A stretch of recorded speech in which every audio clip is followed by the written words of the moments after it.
This weekly newsflash is sponsored by Creative Marketing, Making a Difference. For more information, please visit creativemarketing.net.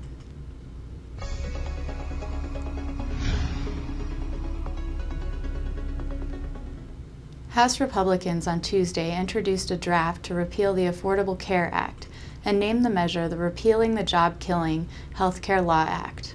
The bill, sponsored by House Majority Leader Eric Cantor, would repeal the entire Affordable Care Act package. The package includes the Patient Protection and Affordable Care Act of 2010 and the Healthcare and Education Reconciliation Act of 2010. The bill does not yet have a bill number.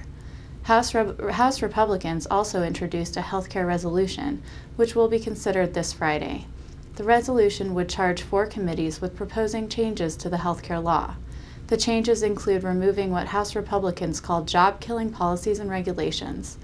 The resolution also says it aims to lower premiums through increased competition and choice, provide coverage to people with pre-existing conditions, reform the medical liability system, increase the number of insured Americans, and prohibit taxpayer funding of abortions.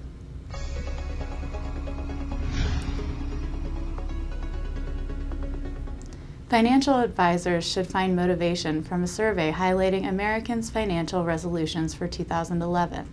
The TD Ameritrade survey shows that 68% of women and 62% of men plan to save more money in the new year. 54% of women and 50% of men plan to reduce spending.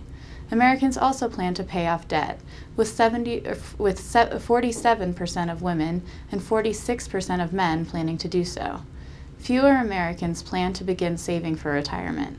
Only 34% of women and 30% of men said they plan to start or build retirement savings. Just 27% of women and 39% of men say they are likely to follow through with a resolution to contribute regularly to an IRA.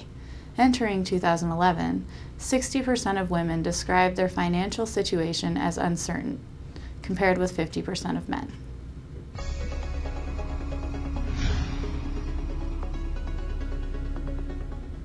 The FDIC has authorized lawsuits against 109 former executives of failed banks and is seeking to recover $2.5 billion. The agency has only filed 2 civil lawsuits since the economic crisis led to a rise in bank failures, but the recent announcement suggests more are likely to be filed soon.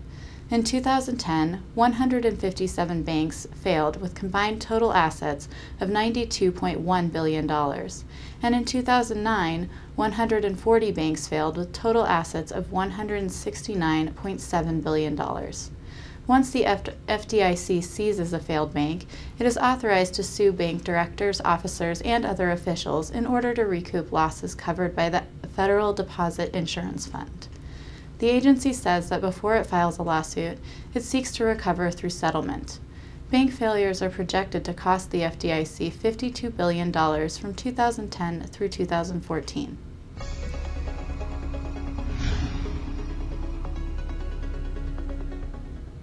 Aetna finalized the purchase of Medicity, a health information exchange technology company, for $500 million. The insurer announced the deal on December 7th and said it will facilitate the company's growth in health information technology and exchanges. Aetna expects the acquisition to be neutral to its 2011 financial results. Medicity is based in Salt Lake City and develops systems for healthcare providers to coordinate and share information. Aetna is the 3rd largest U.S. commercial health insurer based on enrollment. For more on the industry, visit producersweb.com.